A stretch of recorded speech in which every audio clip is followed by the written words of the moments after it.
What's up, guys? It's your boy Savage Providence back again with another YouTube review. We're continuing on.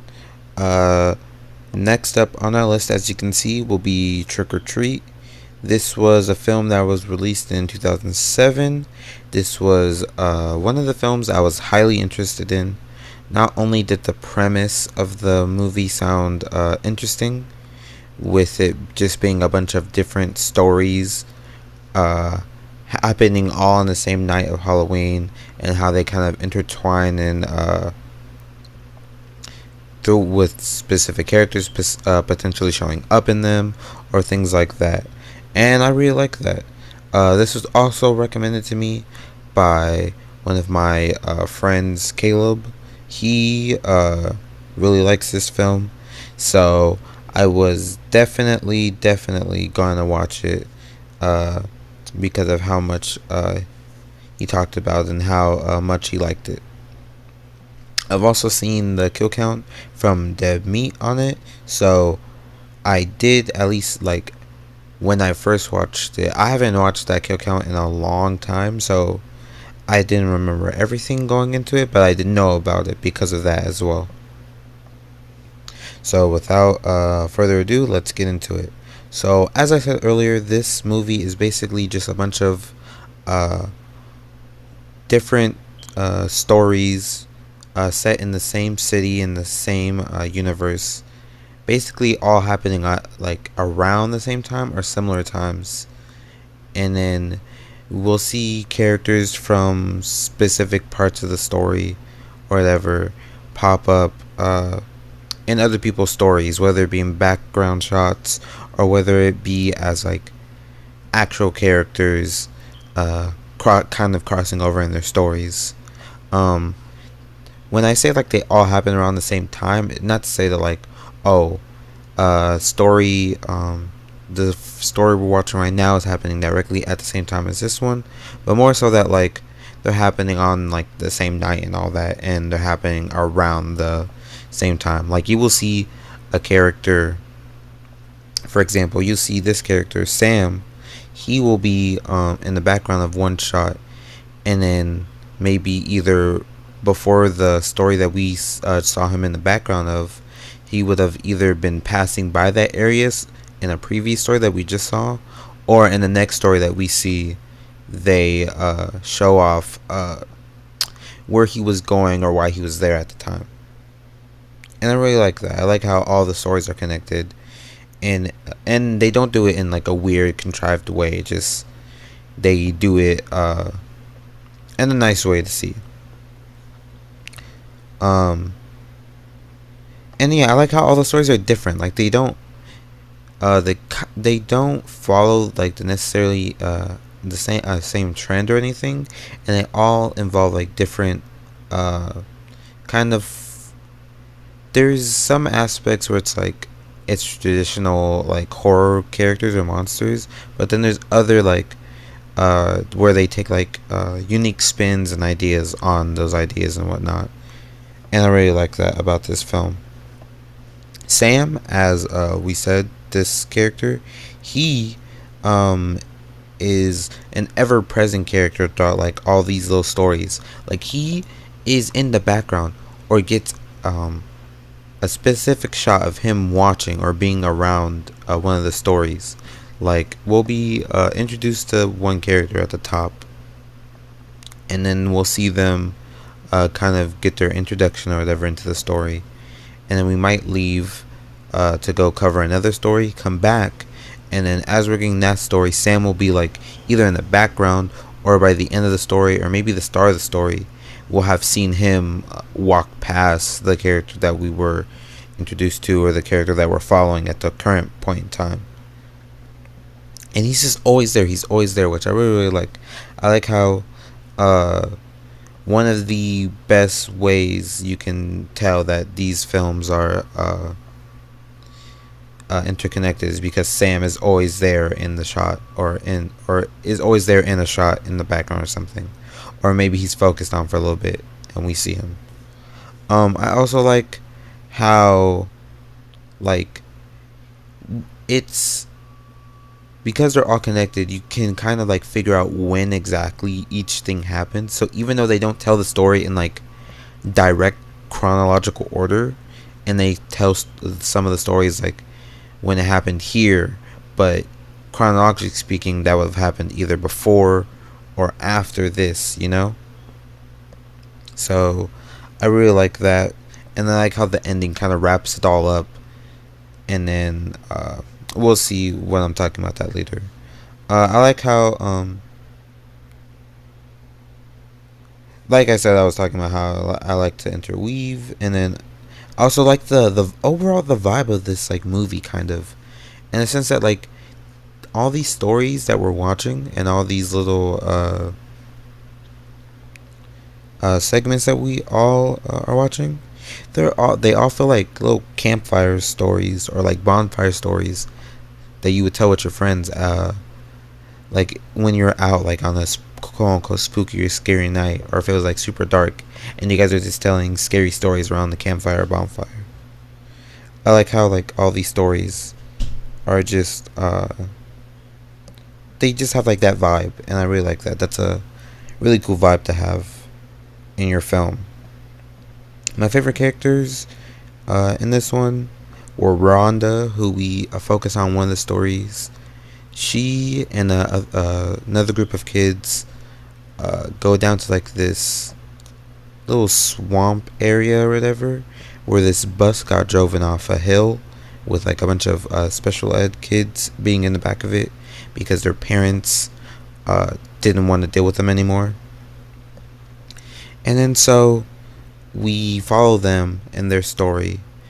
And I just like her character. Like, she just seemed like so genuine in her love of Halloween that, you know, like, I really attached to that because like I like Halloween, and she was pulling out facts I didn't even know about Halloween. I was like, oh shit, that's really fucking cool.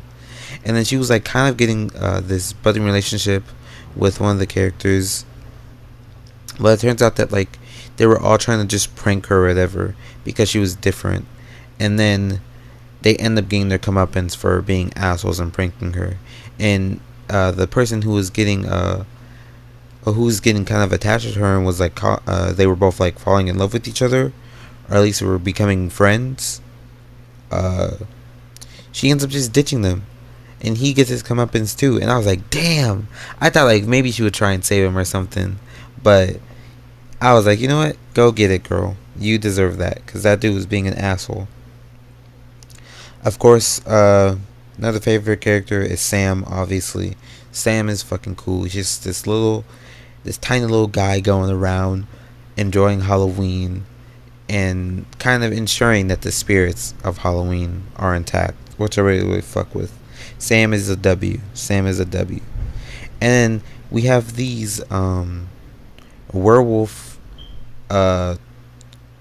girls or whatever, like this pack of we don't know it at the time, but it's like this a group of girls or whatever having like this party out in the woods, and they end up like having this really cool fucking scene where they transform, and like they're like the costume design and all that was really cool for it. And I don't know, and then they had Sweet Dreams, the Marilyn Manson alt version, which was fucking cool, badass, and sexy, like all in one. Like that shit was, it was just so, it was such a good scene, and that made me like the whole group as a whole. Like as characters, sure you could say like they're nothing characters aside from like maybe 2 or 4 of the characters, but like even then, that scene alone just made me like them as a whole. We also had a Scooby-Doo reference, which was awesome. One of the characters starts flipping through the channel on the TV screen, and then we see arguably one of the best Scooby-Doo movies, bar none, in Zombie Island. W movie. Should go watch that. Honestly, I should have put that on the list, but that might be a next year thing. Or maybe if there's an anniversary for it, I'll check it out. But yeah, we had a cool Scooby-Doo reference. That was awesome. And then I like how like so yeah, as I was saying, all the stories can interweave towards the ending where they start showing off the characters going home from there, wherever they were in the story, and then we get the final story at the end, and then the story ends kind of revolving back to Rhonda's story of the special ed kids having their bus fallen off a cliff because of the bus driver getting paid to do it by the parents of the kids who didn't want to deal with them anymore. And those kids end up attacking the people who pranked Rhonda and made her fall over and fuck up her head or whatever. And then so we move on from that story to like a couple other stories with like the werewolf and this vampire dude and whatnot. And when we get to the ending, we settle on the actual bus driver. We find out who the bus driver was, and we see him. At first, he's dealing with Sam, and then Sam like kind of lets him go because he's like, I don't know. I guess he spares him for some reason, and then we end up realizing the reason why he spared them is because those kids that he killed and drove off and had the bus drive off a cliff or whatever into like the swamp. Those kids come back up to the surface, and they were previously in Ronda's story, as I was saying, and they are the ones that attacked the kids who pranked Rhonda and killed those kids. And then I guess they found their way up the hill and then made their way all the way over to where the bus driver was. And then the reason why Sam spares them is because he knew that those kids would come back. And then we get the overall panning shot of like all the stories and all the characters kind of in the background going home and whatnot, or being in a scene, and then we see like them all together and whatnot, and it was really cool. I'm kind of not doing it justice or explaining it well, but with that being said, you should probably go see it for yourself just so you can see exactly what I'm talking about, because it was a nice little ending to have like once again all the stories interweaving like directly, not just like, oh, Sam is there, or maybe one character is there so we know that they're connected, or this exact scene happened either before or after. It's just we get literally every character and from all the stories that we've been watching in a shot or whatever in the background. And yeah, with that out of the way, this was like a solid film. Again, one of my favorite films I've seen so far. This kind of exceeded my expectations. I thought it was going to be a really good story or a really good movie, but I was not expecting the fun of it all. Like, I thought it was going to be fun, but I didn't expect it to be that fun. And I didn't expect it to have like those campfire, bonfire, horror story vibes. And I feel like that really helped. And so with that out of the way, and with all like the things I've said, all the positives of the movies I've said, I would say that this deserves like an 8.5 out of 10. Definitely a top tier movie. One I'll definitely like consider going back to for Halloween every year. And one of my favorites of the list so far. And yeah, that's basically it. I hope you enjoyed the review. Remember to like, comment, subscribe. You already know what to do. Also, if you don't want to do any of that, hit the share button and copy the link, because that will help share the video out so more people watch it, and it'll help out the channel as I'm trying to get to 50 subscribers. And with that out of the way, peace. Stay pimpin' pimps. Socials will be at the end of the video, so follow the socials so you can be kept up to date with any personal matters that I may be going through, or just potential YouTube content that I'll be posting. And yeah, peace.